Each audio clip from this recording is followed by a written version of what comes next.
can't. It'd ruin everything. What? You know that interview I told you about with BHP?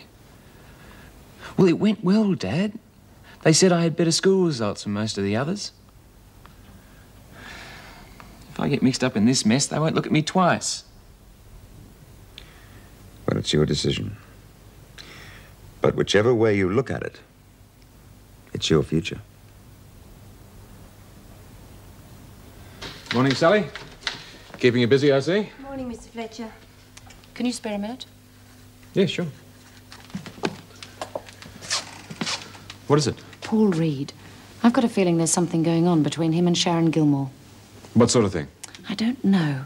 He was very interested to speak to her when she first came in, but she wouldn't see him. So? So she went to see him this morning, and they were shouting at each other. What about?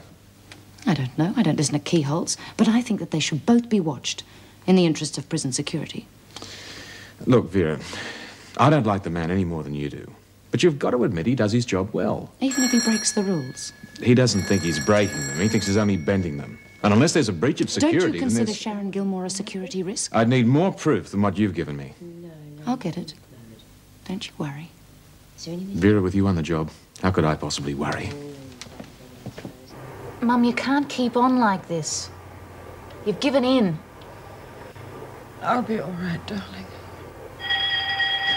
Oh, this horrible place. Aye, that's lunch bill for what it's worth. Thank you, I know. Is she all right? Oh, she's just wonderful, thanks. Just asking. You better hurry up. Screws don't like to be late. Come on, Mum, we've got to go to the dining room. Feel like some lunch? I'm not hungry. You've got to eat. I'm not hungry. I'll bring something back for you, eh?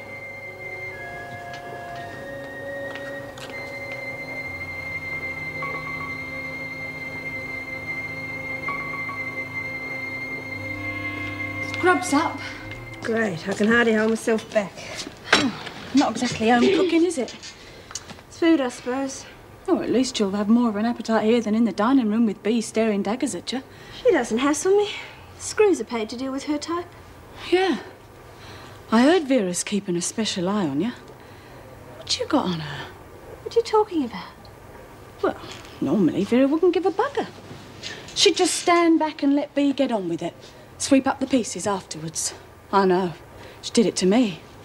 Till I started to give her what she wanted, of course. Like what? Oh, word here, word there. Know what I mean? You mean... Lagging, if you like. Yeah, you got to look after number one in this place. Watch her, though. Because once she's got what she's wanted, drops you like a hot scone. Thanks for the warning.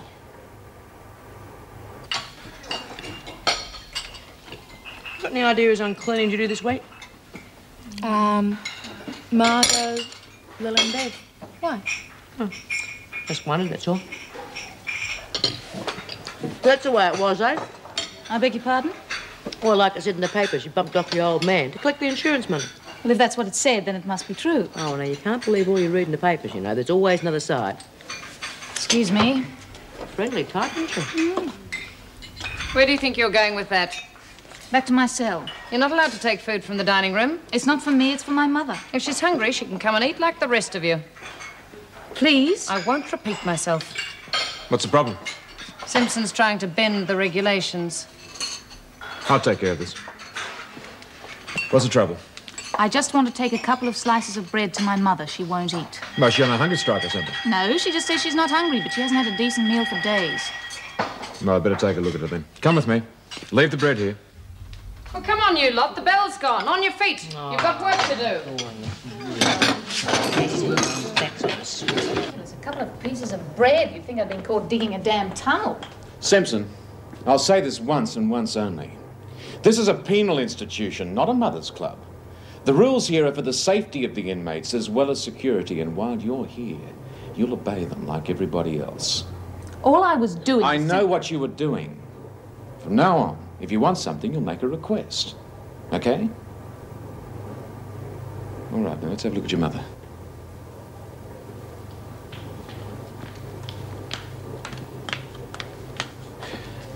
Mrs. Williams. Mrs. Williams, come on. This isn't getting you anywhere. Come down to the dining room and I'll arrange some food for you. Mrs. Williams.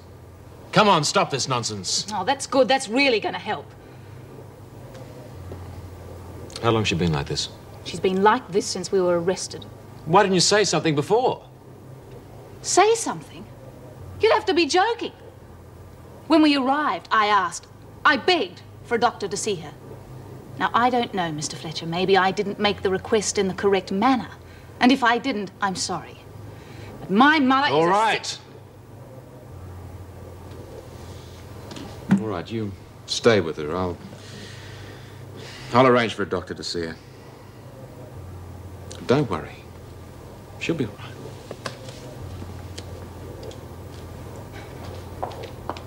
Miss Bennett. What is it? I've been thinking about Mr. Reed. You know, I think I might have seen him before. Oh? Yes. Of course, if I told you, I'd expect something in return.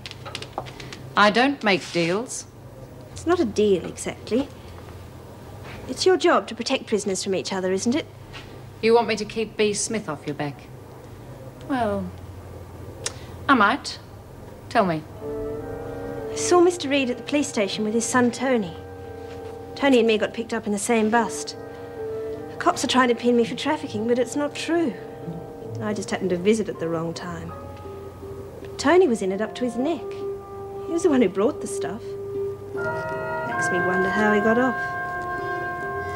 Still, I suppose if your dad knows someone in the right place, you'd get away with it easy. Don't you think?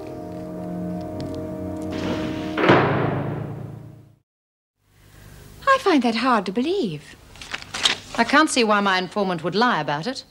I'm quite sure she was selling the drugs. And to admit that she knew Tony was buying would only go against her. Who is your informant? I would prefer not to say. It might jeopardize my liaison with her. No prizes for guessing it was Sharon Gilmore? No doubt you can verify the story. Well, I can't find out from the magistrate's court. The only way would be to go through the department, and they'd want a very good reason to investigate. Well, surely a suspect social worker is good enough reason. I wouldn't implicate Mr. Reed on such flimsy testimony. I shall speak to him first. I'm sure you'll find he's not there. He hasn't been in all day. Well, I saw him leave this morning. Hasn't he returned yet? No one's seen him. That is strange.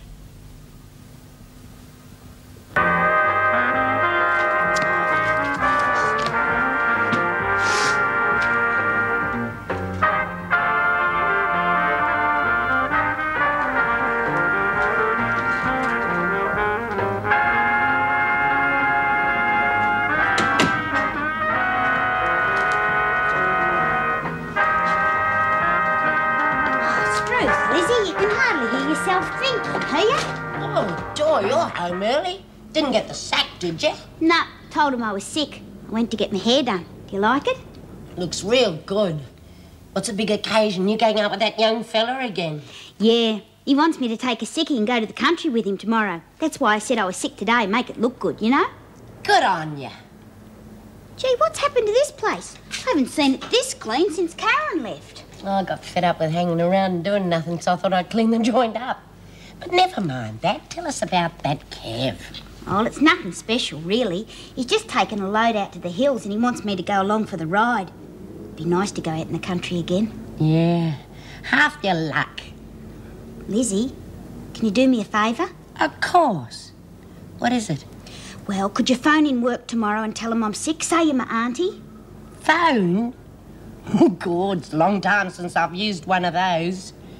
No worries, love. It's as good as done. Oh, thanks, Lizzie. But just remember, they think my name's Debbie. Yeah, Debbie Ray. I'll remember. Oh, Miss Bennett, would you mind watching the phone while I take these to Mrs. Davidson? All right, but don't be long. Vera, have you seen Paul Reed? He's supposed to have a parole report on Myers and D Block. You'll have to wait in line. Mrs. Davidson wants to see him first. Oh, really? She wants to see him about Sharon Gilmore. Oh, yes. Ah, nice of you to drop in, Mr. Reed. Mrs. Davidson wants to see you immediately. Yes, of course. And, Paul, that report on Myers as soon as you're ready. Yes, I'll get it to you. Ah, Doctor. Hello, Mr. Fletcher.